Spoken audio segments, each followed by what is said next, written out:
Sitio San Jose magingay for that last 3 minutes. Give it the ball, Castillo. Looking for Steven, pass officer Corrales. Corrales sa matagi. Babababang flag pass out. Tamo na veterano. Bababababang, yes! Nice supervisor, veterano na Bernal. Give it the ball, Cortez. That's Gordon Masood. Back to Officer Zapatos Boy. Castillo, number 1 on jersey. Looking for Steven. Castillo Cortez. Tatatata Cortez sa matagi sa gilid. Pin away. Bababang shot. Rebound by Officer. Gabo the big man. Looking for Steven.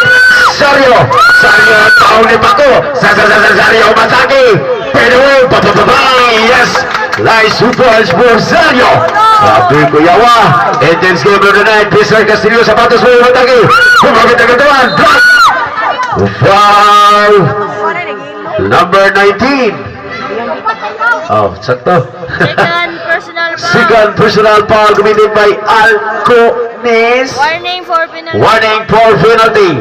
Warning for penalty brought to you by Jan's Passion Shop located at Compado Highway, Palapan. Thank you so much, Ma'am Jan. Inbound, getting the ball. Nice 1 point for Castillo.